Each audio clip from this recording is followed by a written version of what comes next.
சிம்மபுரி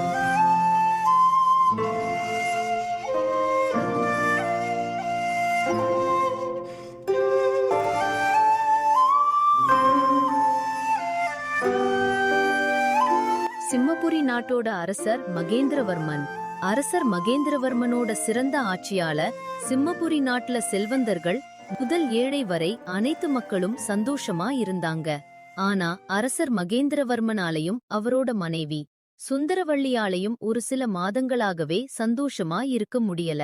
அதற்கு காரணம் அவரோட மகனும் சிம்மபுரி நாட்டோட இளவரசனுமான ஆதித்தவர்மன் தான். மகனே, தந்தை சொல்லை கேள்.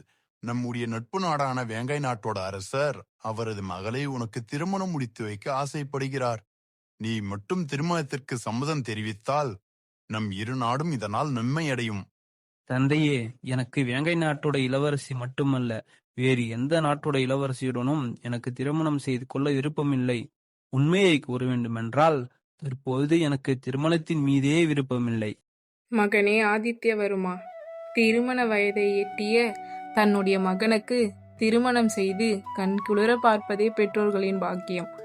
அந்த பாக்கியத்தை நீ எங்களுக்கு தர மறுக்கிறாய். மேலும் திருமணம் செய்து கொள்ளவில்லை என்றால் நம்முடைய சந்ததி என்ன ஆவது?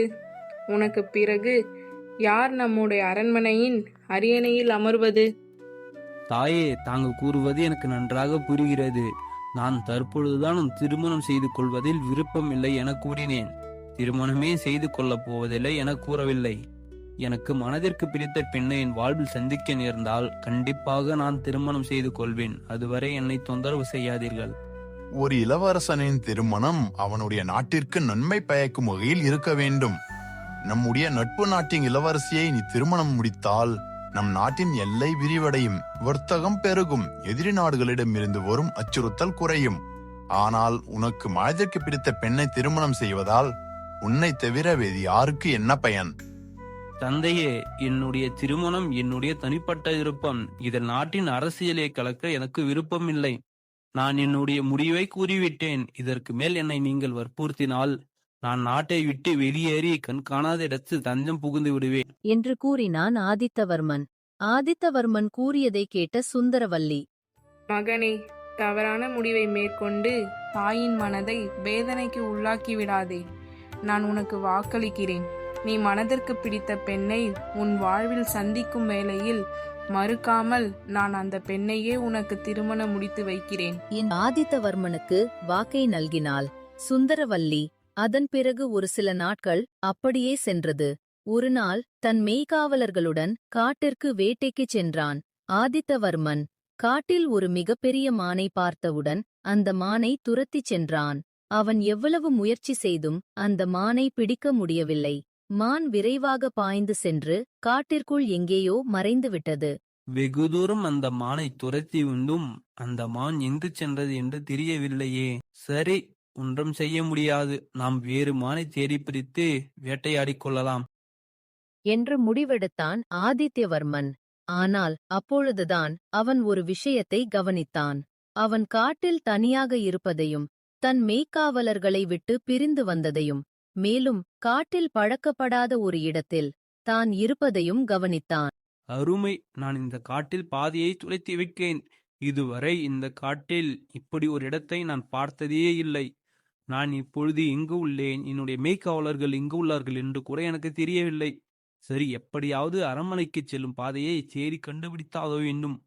என்னுடைய மெய்க்காவலர்கள் என்னை காணவில்லை என என்னுடைய தந்தையிடம் முறையிட அரண்மனைக்கு வந்து விடுவார்கள் என்று முடிவெடுத்த ஆதித்தவர்மன் அந்த காட்டில் அரண்மனைக்குச் செல்லும் பாதையை தேடி சிறிது தூரம் அலைந்தான்.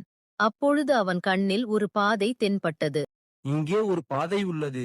எப்படியும் இந்த பாதை நம் நாட்டின் எல்லைக்குட்பட்ட ஏதாவது ஒரு கிராமத்திற்கு தான் செல்லும்.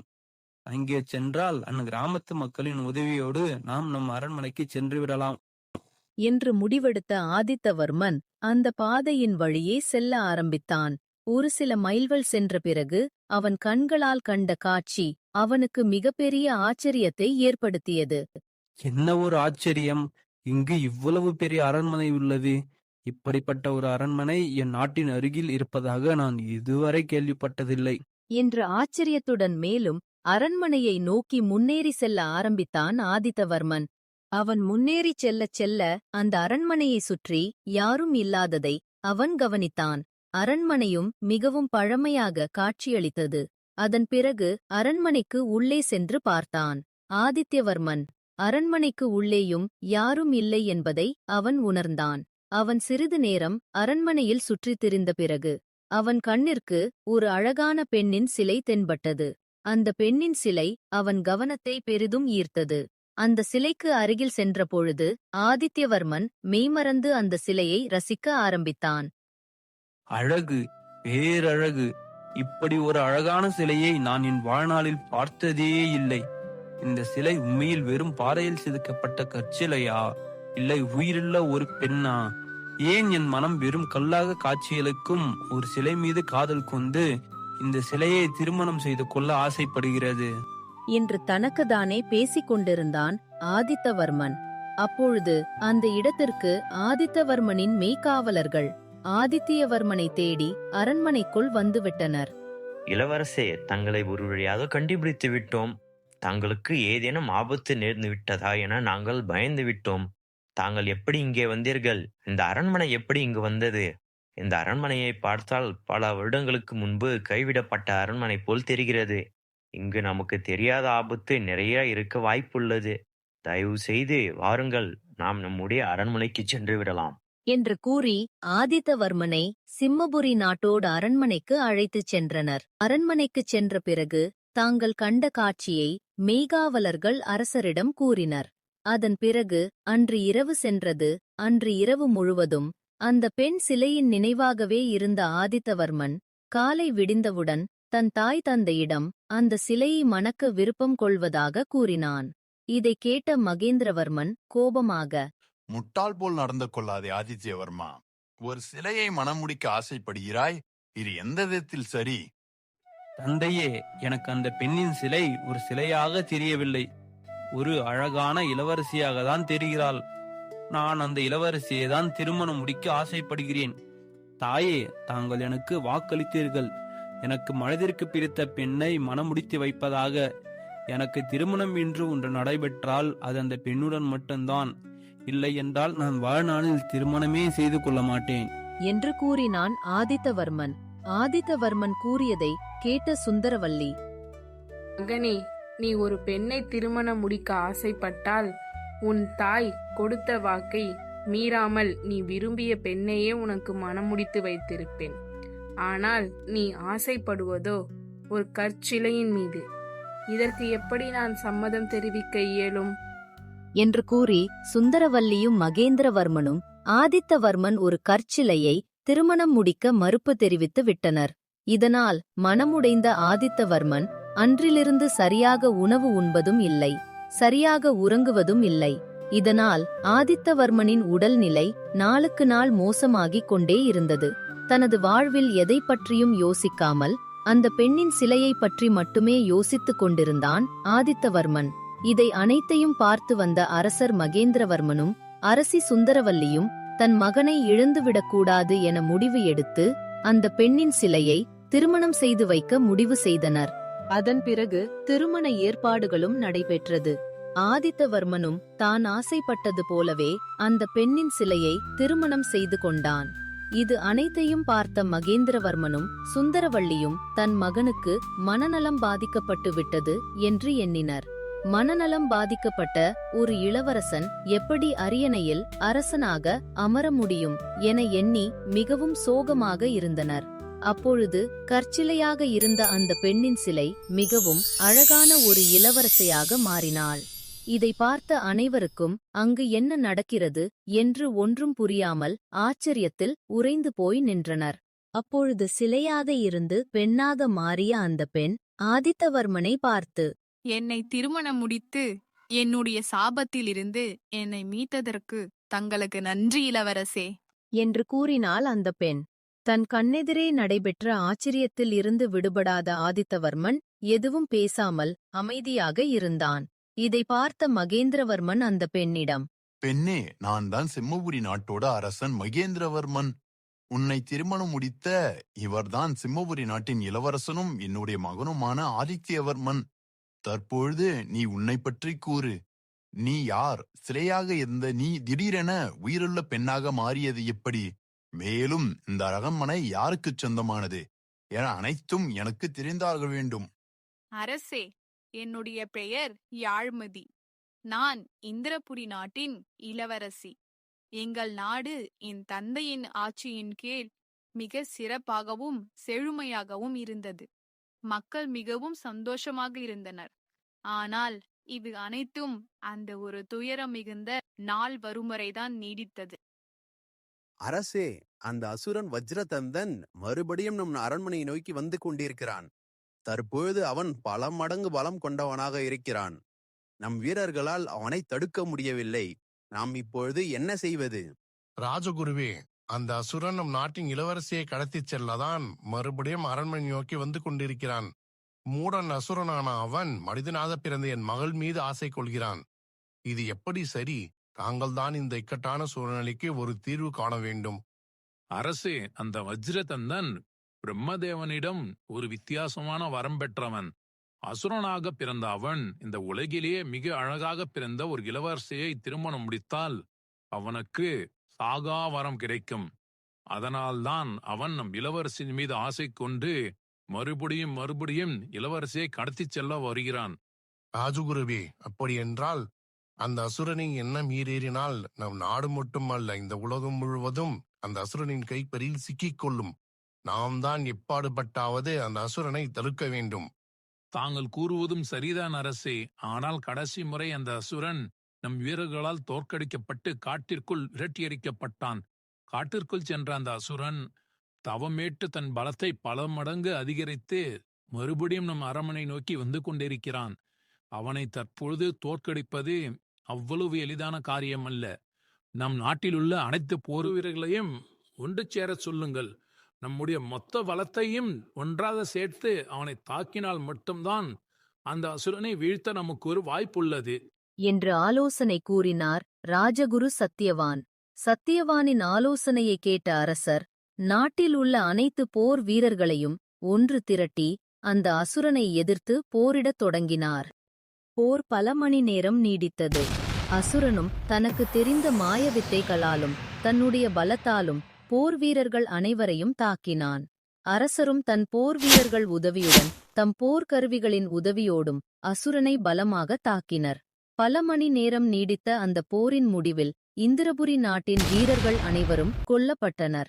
மேலும் இந்திரபுரி நாட்டின் அரசரும் அந்த போரில் இறந்துவிட்டார். இருப்பினும் இந்திரபுரி நாட்டின் வீரர்களும் அரசரும் கடுமையாக தாக்கியதில் வஜ்ரதந்தனுக்கு பலத்த காயம் ஏற்பட்டது. வஜ்ரதந்தனும் தான் உயிர் பிரியும் தருவாயில் இருந்தான். தன் தந்தை இறந்த செய்தியைக் கேட்டு இளவரசி யாழ்மதி அந்த இடத்திற்கு ஓடி வந்தாள். தன் தந்தை இறந்து கிடப்பதை பார்த்து கண்ணீர் மல்க அழுது கொண்டிருந்தாள். அப்பொழுது இளவரசி யாழ்மதியை பார்த்த அசுரன் வஜ்ரதந்தன், இந்திரபுரி நாட்டின் இளவரசியே, என்னை வீழ்த்தி என்னிடமிருந்து தப்பித்து விட்டதாக கர்வம் கொள்ளாதே. சாகும் தருவாயில் இருக்கும் நான் உனக்கும் உன் நாட்டிற்கும் சாபம் அளிக்கிறேன். எனக்கு எந்த விதத்திலும் பயன்படாத நீ யாருக்கும் பயன்படாத ஒரு கற்சிலையாக மாறிப்போவாய்.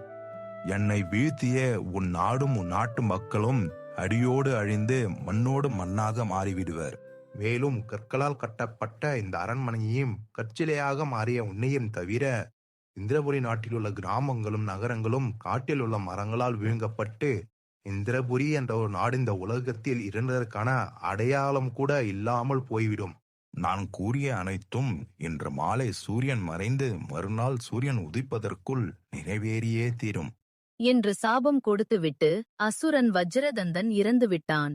அசுரனின் சாபத்தை கேட்ட ராஜகுரு, சூரியன் மறைவதற்கு இன்னும் சிறிது நாழிகையே உள்ளதால் எப்படியாவது அவன் சாபத்திலிருந்து தன் நாட்டையும் இளவரசியும் காப்பாற்ற வேண்டும் என்ற எண்ணத்தில் அவசரமாக இந்திரன் நோக்கி பூஜை செய்து இந்திரனிடம் வேண்டினார்.